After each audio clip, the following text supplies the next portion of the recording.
Hello students.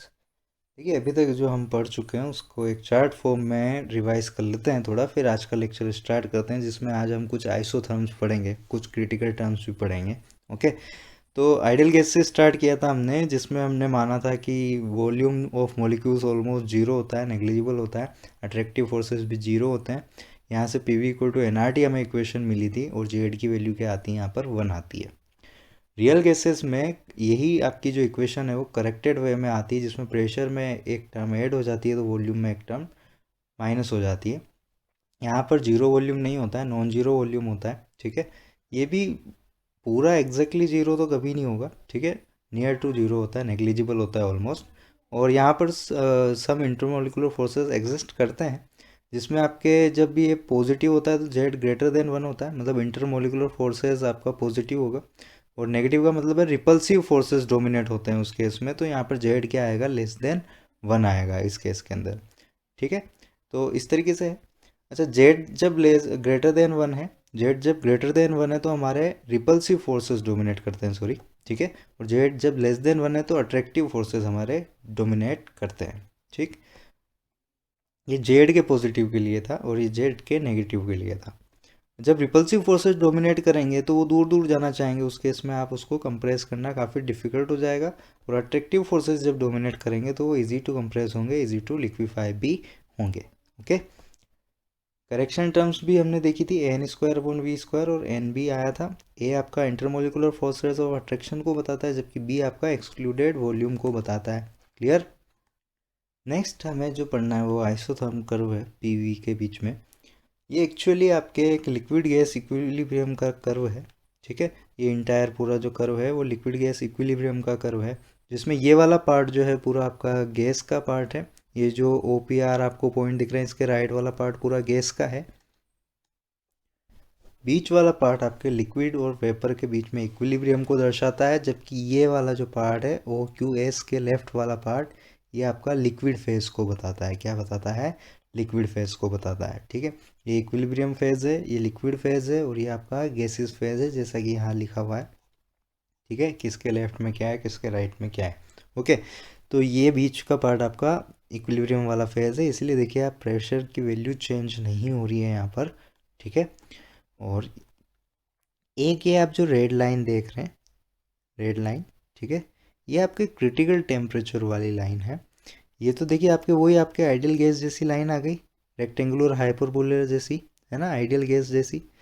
और एक ये आती है क्रिटिकल टेम्परेचर वाली लाइन। ये रियल प्लस आइडियल दोनों ही बैलेंस्ड होते हैं यहाँ पर, ये आपके पॉइंट ऑफ इन्फ्लेक्शन होता है ओ। ठीक है, यहाँ पर दोनों चीज़ें बैलेंस होती है, रियल और आइडियल की।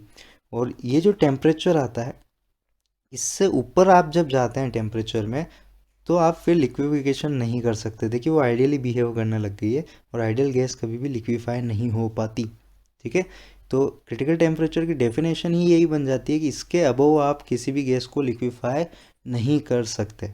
ठीक है, इसके नीचे ही रखना पड़ेगा उसका। क्लियर। तो यहाँ से एक और टर्म आ गई आपके पास, क्रिटिकल टेम्परेचर। उसके पहले एक लेक्चर में आपको बॉयल्स टेम्परेचर आया था, ये सारे मैं लास्ट में और आपको समराइज़ कर दूंगा। ठीक है, तो ये आपको कर्व समझ में आया, क्यों ये कांस्टेंट है, क्यों ये आपके ऊपर जाने पर लिक्विफाई नहीं हो पा रही, ये सारी चीज़ें।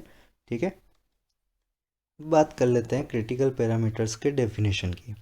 देखिए जो अभी अभी हमने देखा है, एक रेड लाइन आई थी हमारे पास जो क्रिटिकल टेम्परेचर वाली लाइन थी, जिसके ऊपर आप किसी भी गैस को लिक्विफाई नहीं कर सकते, चाहे जितना भी प्रेशर आप उस पर लगा दें।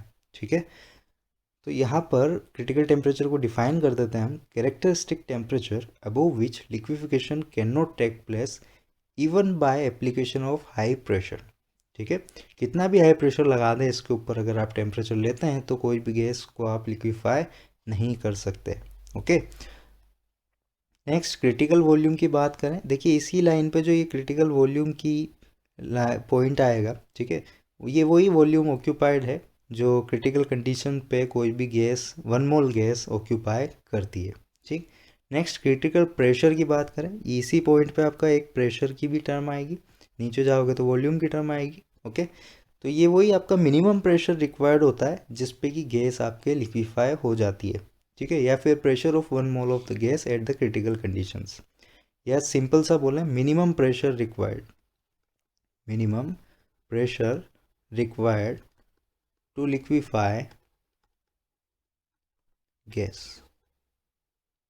ठीक है, इस तरीके से भी आप इसको डिफाइन कर सकते हैं क्रिटिकल प्रेशर को।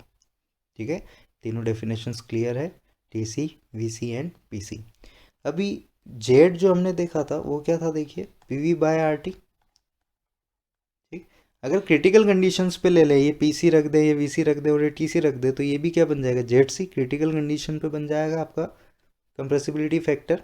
ठीक है, तो उसका भी वैल्यू हम निकालेंगे यहाँ पर, लेकिन उसके पहले पीसी वीसी और टीसी की हमें फॉर्मूला चाहिए होंगे। ठीक है, तो फॉर्मूला हम देख लेते हैं सबसे पहले इनके। वो फॉर्मूले होते हैं, V C is equal to आता है 3b, P C is equal to आता है a/27b², और टी सी आता है 8a/27 ये सारे एक्सपेरिमेंटली आते हैं। ठीक है, और इनके डेरिवेशंस आपके सिलेबस में नहीं है, मेंस और नीट वगैरह में। ठीक है, तो डेरिवेशन से यहाँ पर वैसे भी कोई यूज़ नहीं है, आपको फॉर्मूले में जस्ट वैल्यू डालनी होगी, इनकी टेबल में वैल्यूज़ आएगी, वो बस वैल्यूज़ डालो और इनकी कैलकुलेशन कर लो, बस इतना सा इसमें काम रहता है आपके लिए।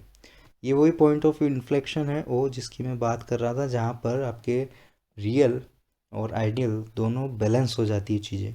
ठीक है, एक और चीज़, वेपर के लिए आपको एग्जैक्ट डेफिनेशन यहाँ से इस कर्व से मिल जाएगी, a gas which is studied below its TC. Critical temperature के नीचे अगर आप किसी गैस को स्टडी कर रहे हैं तो वो वेपर कहलाती है आपकी। ओके, ये जस्ट स्टेटमेंट्स में आ जाते हैं कभी कभी इन सारी चीज़ों से, उसके लिए। और साथ ही साथ एक और चीज़ है, पॉइंट ऑफ इन्फ्लेक्शन पे आपके ये जो स्लोप्स होते हैं जिसे आप डिफ्रेंशिएट करके निकाल सकते हैं, वो भी क्या आता है, जीरो आता है। ठीक है, चलिए अब क्रिटिकल कंडीशंस पे आपके जेड की वैल्यू निकालते हैं कि जेड की वैल्यू क्या आती है ना। और एक और चीज़, क्रिटिकल कंडीशन पे जब आप जेड निकालोगे तो वो हमेशा सारी केसेस के लिए एक ही जैसा आएगा। देखते हैं कैसे आता है।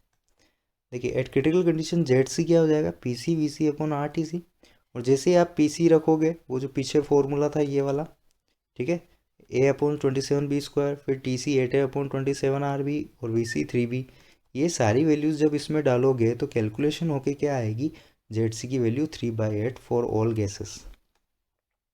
ठीक है, ये पूछते हैं कई बार कि जेड क्रिटिकल कंडीशन पे जेड की वैल्यू क्या होती है, तो क्या होती है 3/8। अगर भूल जाओ तो इनके फॉर्मूले यहाँ पर रखना, ऑटोमेटिक कैलकुलेशन होके आ जाएगा आपके पास। ठीक है, तो इस तरीके से क्रिटिकल कंडीशंस पे हम ये वैल्यू निकाल सकते हैं। पीसी की वैल्यू क्या थी, a/27b², वीसी की 3b, टीसी की 8a/27 इस सारी की सारी वैल्यूज़ यहाँ पुट कर दो, पुट कर ही देते हैं। देखो ये हो जाएगा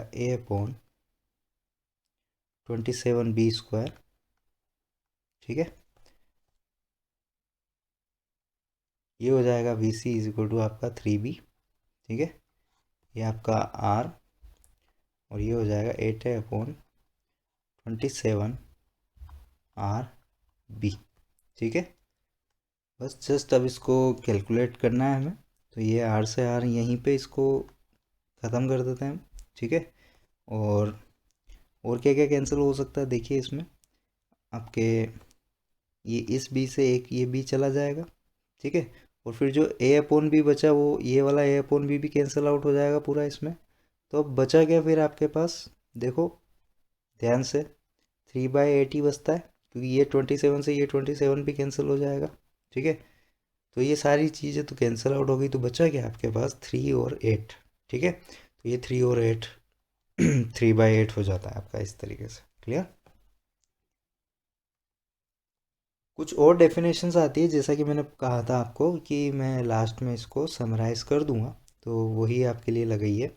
देखिए क्रिटिकल टेम्परेचर क्या हुआ करता था, क्रिटिकल टेम्परेचर टीसी जिसे हम कहते हैं, अभी अभी हमने देखा था कर्व के अंदर, temperature above which A gas can not be liquefied. इस टेम्परेचर के ऊपर कोई भी गैस आप लिक्विफाई नहीं कर सकते, चाहे जितना भी प्रेशर आप लगा लें। ठीक है, नेक्स्ट आता है बॉयल्स टेम्परेचर।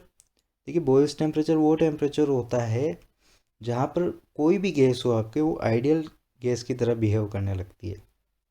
ठीक है, नेक्स्ट एक टर्म और आती है इन्वर्जन टेम्परेचर, ये बहुत कम पढ़ाई जाती है वैसे। ठीक है, फिज़िक्स में ज़्यादा आती है। तो इसकी वैसे एक्चुअल डेफिनेशन तो सटीक डेफिनेशन कुछ और होती है, यहाँ जितना हमें काम है ये एक ऐसा टेम्परेचर पॉइंट होता है जिसके नीचे आप अगर पॉइंट टेम्परेचर ले जाओगे, इससे टेम्परेचर अगर कम कर दोगे तो कूलिंग स्टार्ट हो जाती है, ठीक है। और इससे टेम्परेचर जब आप बढ़ा दोगे तो फिर आपको हॉटनेस फील होने लगती है गैस मॉलिक्यूल्स में, ठीक है। तो ये वो टेम्परेचर हो गया जहाँ से आप हॉट और कूल इन्वर्जन कर सकते हैं, ओके। अब टीसी का फॉर्मूला हमने देख लिया था 8/27 RB। टीबी का होता है A/RB। टीबी का क्या होता है A/RB, जस्ट ये 8 और 27 वगैरह नहीं आते हैं इसमें, और इन्वर्जन जस्ट इसी का ट्वाइस होता है 2A/RB।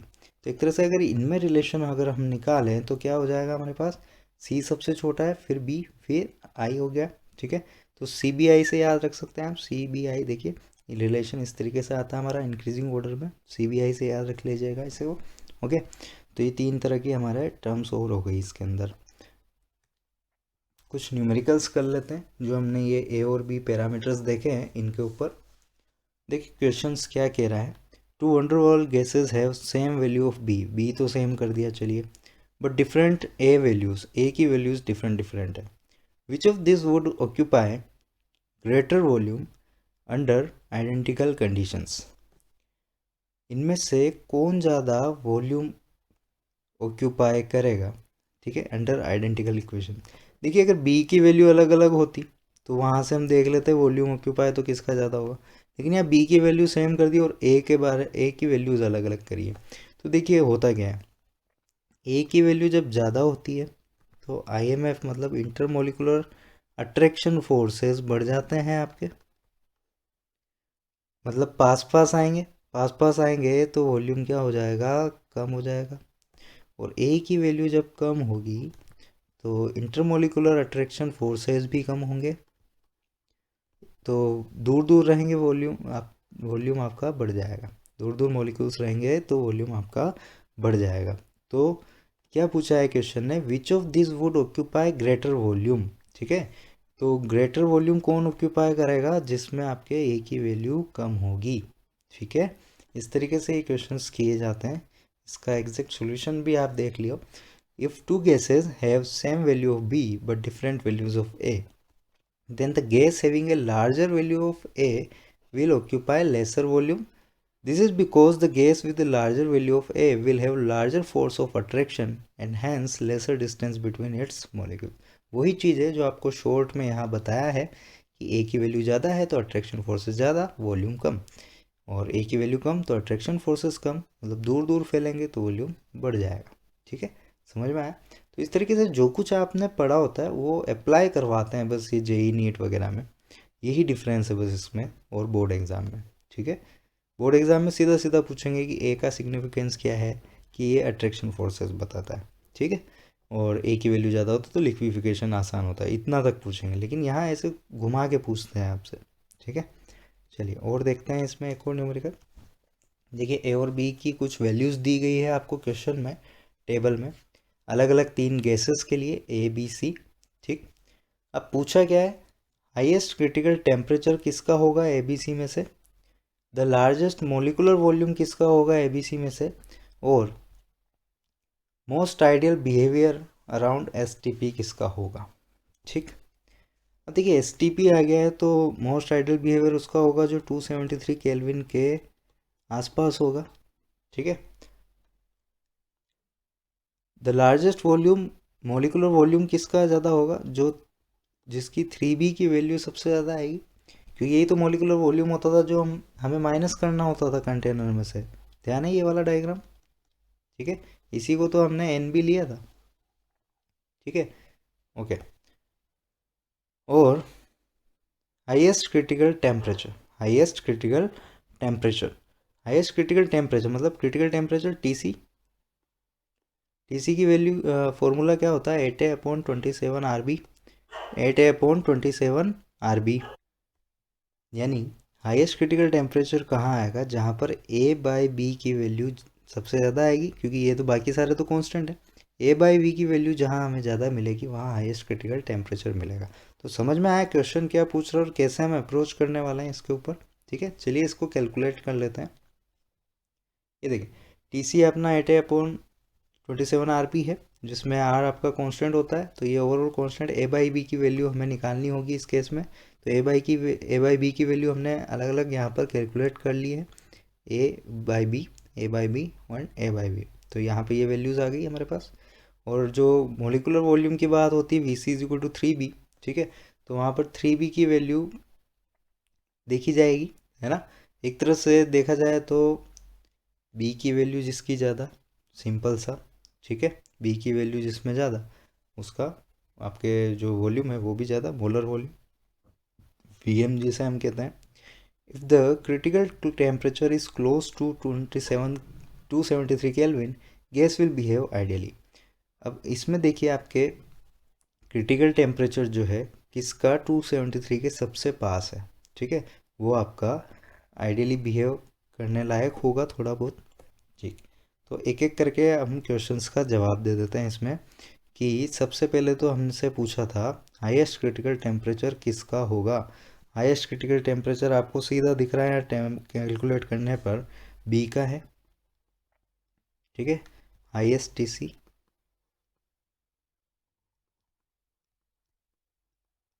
नेक्स्ट पूछा था हमसे हाईएस्ट मोलर वॉल्यूम, जो वो उसका ज़्यादा होगा जिसकी बी की वैल्यू सबसे ज़्यादा है, ठीक है। बी की वैल्यू सबसे ज़्यादा किसकी है, सी वाले की, ठीक है। नेक्स्ट हमसे पूछा था most ideal behaviour around STP।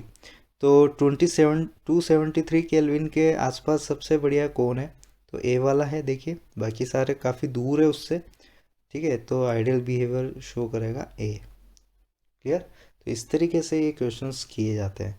अच्छा, यहीं पे अगर मैं एक क्वेश्चन और ऐड कर दूँ आपके इसमें, कि आपको ये बताना है कि कौन सी गैस मोस्ट इजीली लिक्विफाइड होगी।